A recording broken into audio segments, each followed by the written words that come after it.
Hello friends and my dear students, हम लोग पढ़ रहे हैं जीन पियाजे की थ्योरी कॉग्निटिव डेवलपमेंट की। इसमें हमने की कंसेप्ट्स पहले कर लिए और जो इसने स्टेजेस दी हैं उनमें से भी 3 स्टेजेस हमने कर ली। आज हम लास्ट स्टेज के बारे में बात करेंगे। तो चलिए दोस्तों, शुरू करते हैं आज की video.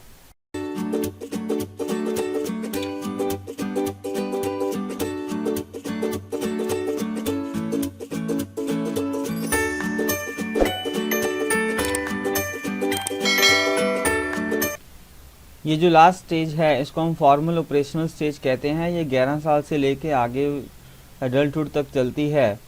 The adolescent can reason abstractly. अब इसमें जो एडोलेसेंट बच्चा है अब वो एब्स्ट्रैक्टली सोच सकता है, रीजन तर्क शक्ति कर सकता है, and think in hypothetical terms, और हाइपोथेटिकल टर्म्स में बच्चा सोच सकता है। अब हम इसको डिटेल में पढ़ेंगे। फॉर्मल ऑपरेशनल स्टेज जो कि 11-12 साल से लेकर एडोल्टहुड तक चलती है, इसको हम एडोलेसेंस स्टेज भी कहते हैं। यह जो स्टेज है वो कंप्लीट स्टेज ऑफ डेवलपमेंट है, क्योंकि इसमें बहुत ज़्यादा जो डेवलपमेंट है ज़्यादातर वो हो चुकी होती है। In this stage the individuals thoughts become increasingly flexible and abstract. जो बच्चा है उसके थॉट्स फ्लेक्सिबल और एब्स्ट्रैक्ट हो जाते हैं। बच्चा अब सिस्टमेटिक एक्सपेरिमेंट्स वगैरह कर सकता है। Ability to systematically solve a problem.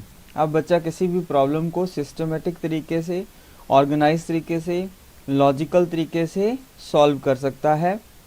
Understand that nothing is absolute, everything is relative. बच्चा ये समझ आता है कि कुछ भी एब्सोल्यूट नहीं है, सब कुछ रिलेटिव है। एक दूसरे के साथ हम जब कंपेयर करते हैं उसको रिलेटिविटी कहते हैं। डिडक्टिव रीजनिंग है। Skill such as logical thought, deductive reasoning specially in math और साइंस। मैथ और साइंस में ज़्यादा यूज़ होता है डिडक्टिव रीजनिंग का। And systematic planning develop inductive as well as deductive logic. अब इसमें inductive as well as deductive logic जो है वो डेवलप हो जाता है। डिडक्टिव का मतलब ये है कि जब हम पहले रूल, थ्योरी या प्रिंसिपल बच्चे को बता देते हैं और वो बच्चा फिर उसको अलग अलग सिचुएशंस में, अलग अलग प्रॉब्लम्स में यूज़ करता है, स्पेसिफिक सिचुएशंस में यूज़ करता है।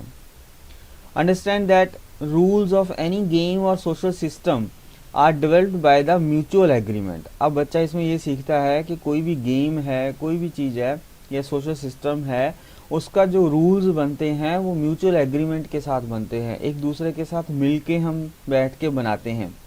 जब एक दूसरे के साथ मिलके हमने बनाए हैं, म्यूचुअल एग्रीमेंट से बनाए हैं, and hence could be changed और मॉडिफाइड, तो हम उनको एक दूसरे के साथ बैठ के हम उन सब रूल्स एंड उसको चेंज भी कर सकते हैं। Child develops the ability to thinking and reasoning of the object and thoughts which are beyond the immediate world. अब बच्चा अपने इमीडिएट वर्ल्ड से बियॉन्ड भी सोचता है। जैसे मान लो बच्चा इंडिया में रहता है, लेकिन अब बच्चा अमेरिका, जापान, चाइना, उन देशों के बारे में भी या उनके साथ जो प्रॉब्लम्स रिलेटेड हैं उन प्रॉब्लम्स के बारे में भी सोचता है। अब वो इमीडिएट वर्ल्ड या अपने साथ रिलेटेड जो लोग हैं सिर्फ उन्हीं के बारे में नहीं सोचता है। एब्स्ट्रैक्ट थॉट्स हैं।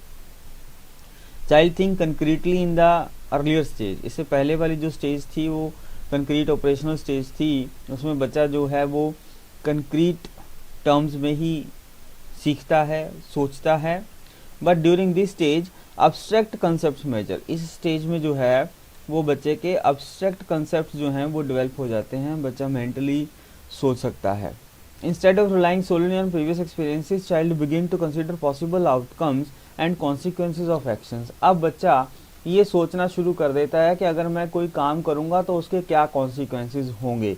ज़्यादा डिटेल में, ज़्यादा अच्छी तरह से वो कॉन्सिक्वेंसेस को आइडेंटिफाई कर सकता है। This type of thinking is important in long term planning. यह थिंकिंग जो है वो लॉन्ग टर्म प्लानिंग में बहुत ज़्यादा हेल्पफुल होती है। Adolescent use symbols related to abstract concepts. Example, पियाजे ask children to imagine where they would want to place a third eye. इसकी हम एक एग्जाम्पल कर रहे हैं कि पियाजे ने एक बच्चे से पूछ लिया कि अगर तुम्हारे पास एक थर्ड आई हो तो तुम उसको कहाँ लगाओगे अपने फेस पे। Young children said they would put the imagined I in the middle of their forehead.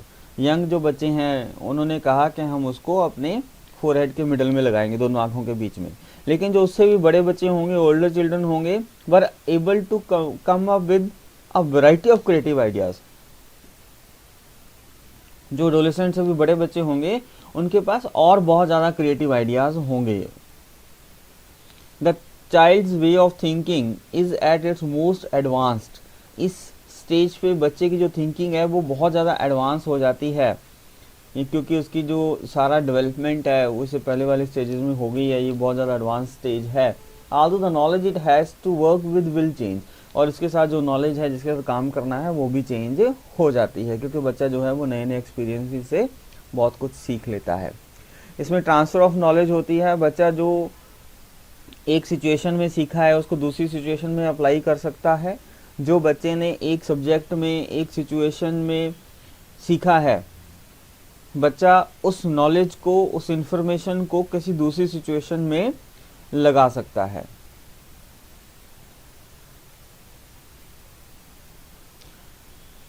Thought process becomes quite systematic and reasonably and well integrated.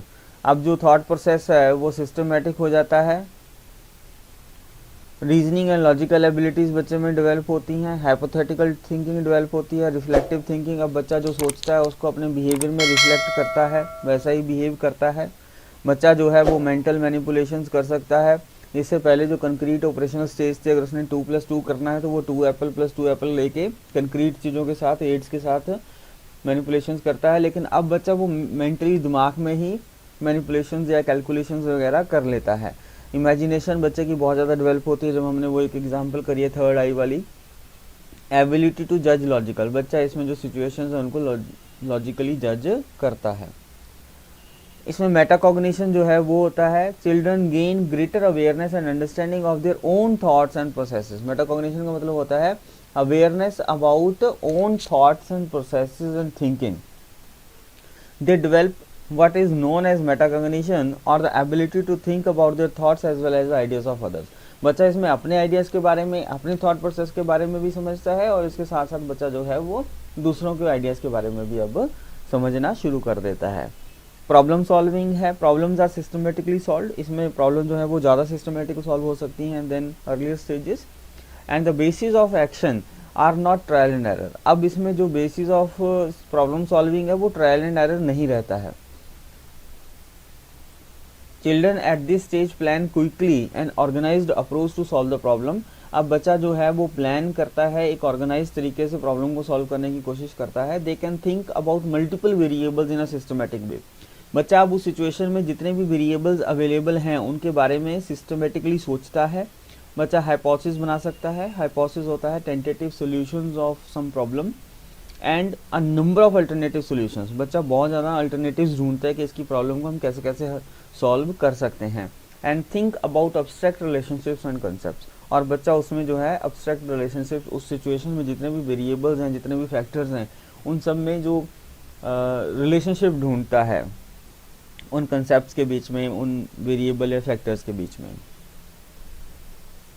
अब हम इसको एक वीडियो के जरिए सीखेंगे। It says, if you hit a glass with a hammer, the glass will break. I knew that. And then this one says, Don hit a glass with a hammer. I knew that too. So what happened to the glass? It broke It broke. Why did it break? because the hammer's hard. If you hit a glass with a feather, the glass will break. No, it won't. And this is the second rule. Don hit a glass with a feather. What happened to the glass? Nothing. Nothing happened. Why didn't anything happen? Because the feather's soft.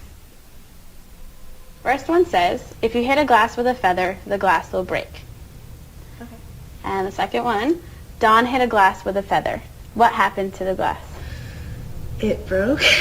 And why did it break? Because the rule says if you hit a glass with a feather, it'll break. So if you hit a glass with a feather, it broke. Thank you.